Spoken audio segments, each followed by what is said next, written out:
guys, welcome to Filofax Friday and the very last in the planning for Christmas series that I've been running. Does that mean that all the Christmas planning is going well? Well, I'm still doing my planning, and I shall continue to do the planning all the way through November and December as well. I still haven't done my Christmas card. We've kind of talked about changing it, and then we keep swinging backwards and forwards, so sooner or later we're going to have to commit, because I really wanted to have got it done by now, but life's gotten a bit crazy, so we need to commit and kind of get that done.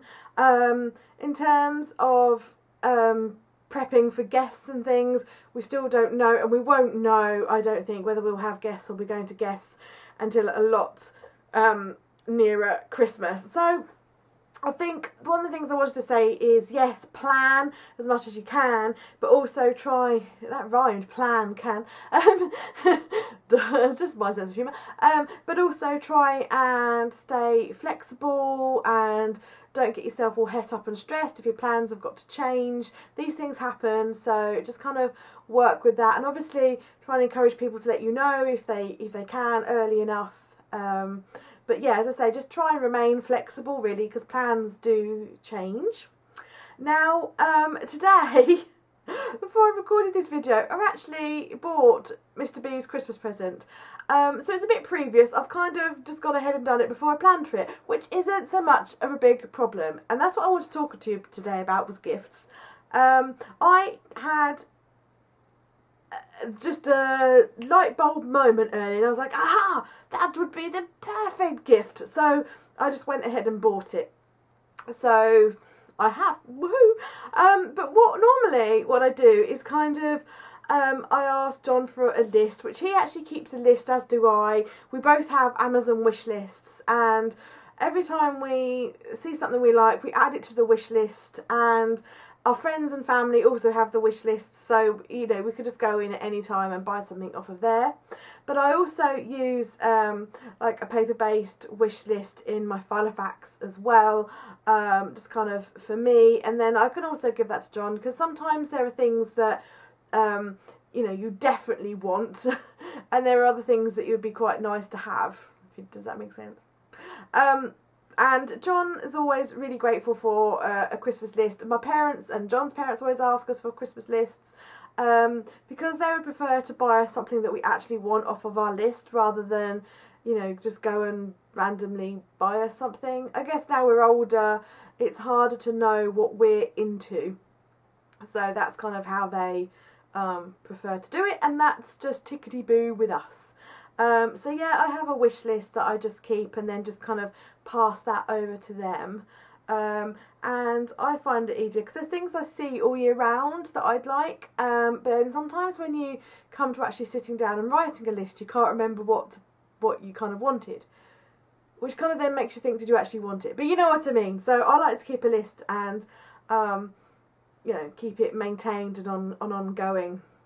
I like to buy people gifts, and I also like to make people gifts where I can, and the handmade gifts very often are edible, or they're like preserves, or sometimes I'll make decorations. So I've made available for you guys the printable for this week, a to make checklist. And you could just use that for anything really, for food or for gifts or decorations, whatever you want to make. There's a checklist for you. But I'm going to be using it as a general to make list, because I've got my, as you know last week from the food, I've got my to bake list. But as I say, I also like to make decorations and other things like that. So I'm going to just kind of use that to-do list, that to-make list, with all my other lists, and if I don't get round to doing something, then I don't get round to doing something. If it's for me for pleasure, obviously if it's for a present, then I want to kind of prioritise it. But it's just, for me, it's just somewhere to just keep a list of the things that I've seen that I'd like to try, and that kind of thing really. So I shall be just keeping a list of things that I want to make. So I also like to log Christmas presents that are kind of coming in and out, because I'm hoping there's some going to be coming in as well as some going out. I'm not very good at receiving gifts. I don't know why, because I love to give gifts. But I always really struggle when people want to send me something. I don't know why. I've never been very good with that. And I came across a quote the other day. John was watching a Do lecture. He really likes watching Do lectures and TED Talks on YouTube. And in this particular Do lecture, the lady had, was talking, and she gave a quote, and it really resonated with me, and because I could kind of, I knew where it was coming from, because I really feel really bad when people give me something. I don't know why. I just kind of think I don't know. So this particular quote was, "You can't allow people to give if you yourself won't receive." And I actually thought, I really enjoy giving gifts to people. So why shouldn't someone really enjoy giving a gift to me? And by not letting someone give a gift to you, you take away the joy of the gift giving from them. And I don't know, I really like that. I think of how much joy that I get in choosing a gift for someone and wrapping it and sending it to them, and the joy I get in knowing that they will like that gift. And by not really liking to receive gifts myself, I'm kind of taking that joy away from someone else. So that's something that I'm learning to deal with. And I don't know why, but I always feel really bad. I'm like, oh, you don't have to buy me anything. But I'm getting over that. So send the presents my way. You know what I mean? I don't know if you do know what I mean, but I know what I mean. And I guess we all have our own little idiosyncrasies or stuff that we struggle with, and I don't know. So anyway, I like to, as I say, vlog gifts that come in and out, hoping that there's some that are going to be coming in, and I'm open to receiving the gifts that come in this year. And so I have myself like a little present log. These are the inserts that are in my Etsy shop, so unfortunately they're not a giveaway for you guys, like a download for you guys, because I'm already selling them, and that's not fair to the people who've already bought them, because they've been there for a long time. But as I've said, you don't have to buy my inserts. There are plenty out there. There are plenty of Christmas planning inserts out there. You can make your own. You can just log stuff on in a notebook using a pen and a ruler. So what I do is I have a log, because I tend to buy John more presents than I tend to buy everyone else, because he's mum man. So I have a Christmas present log for him and him alone, and so I just put his name at the top, and then I just basically I write the year, because I will keep these for longer. Sometimes you can put more than 1 year on one sheet, and also it's good to keep to look back on to see what you bought him the year before. So I put the year, the present that he wants, if I've got a wish list from him, or the present that I've purchased, either way. Because as I said, I've literally just bought him something today that I thought he would love. Where to buy it from, or where I bought it from, and the price, just to kind of keep a track, going back to the budget week, just so that I know how much I've spent. And this is for John, but it's kind of generic. I've put purchase, so I can just tick it to know that I've bought it, wrapped it, and then given it. Just because I really like to kind of know, where I'm at. And I've always got basically the same kind of the thing, but rather than for an individual, for a group. So on the group one, I'll probably put like my goddaughter on there, my best friend's baby on there. I should put, parents on there, and just keep a list of what I've bought them. And particularly if you're like me and you buy gifts, not just in December or around Christmas, like if I'm on holiday in August and I see a present for someone that I really like, and I know that they will like, and I'm not going to be able to find it near Christmas, I'll buy it and I'll put it away. And sometimes you can put it away in that safe place and forget about it and buy them more things. So I like to kind of log it so that I know I've got it, and I know I can kind of, not that I necessarily have a fixed price of how much I'm going to spend on someone, but I can see how much I've spent on someone or how much I've spent overall. I can log what I've bought them, you know, so as not to duplicate anything. Or I just find it really useful to kind of keep a log of what I've bought. And also that, you know, stuff can get really chaotic, so I can also keep a track of if I've actually given it to that person. Because as I say, sometimes near Christmas things can get a bit chaotic. So for me, I just find it useful to kind of keep a track of all the presents that I've got and wrapping and giving and all that kind of stuff.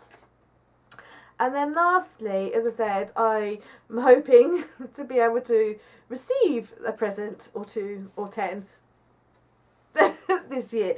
So I have a gift receive tracker as well. So I've got the year on there, and I've got the from, so who bought it me, what they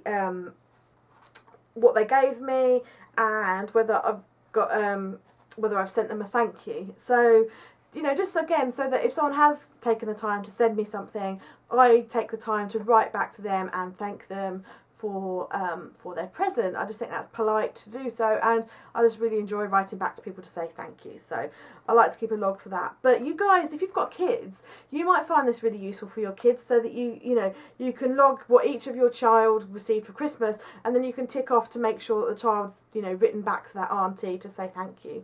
And I just think it's polite and nice to say thank you when I've received a gift. So that's kind of how I do it. So I hope that's useful for you guys. As I said throughout this whole series, this is how I myself are planning for Christmas and what I'm doing and how I'm doing it. It's not intended as a you must do this. It's just, if you can take something from that and you find it useful, then that's great, and that makes me smile.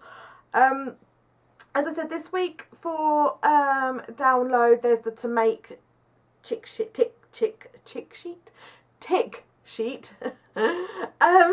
Get your teeth in, Anna. And also I've given you a couple of printables. They are A5 size because they're not intended to go in your Filofax.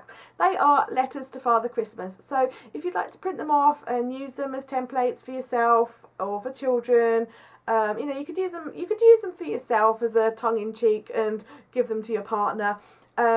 Or, you know, use them for your children, whatever. They're on the blog. There's a corresponding blog post with the link in the description below, so you can go and get the downloads. And also, if you haven't done yet, this is your very last week to enter the giveaway. And just to recap, the giveaway was for the Filofax and all the Filofax planner goodies and everything. So if you haven't had a chance to enter that yet, then please do so, because it's going to close very, very shortly. And both myself and Handmade by Charlotte Victoria, we've both got Etsy shops which we've got pumped full of Christmas goodies if anybody needs any Christmas planning or stationery Filofax stuff. So there we go. That's it for my Christmas planning series. Who knows, I might be back with some more if I can think of some more to share.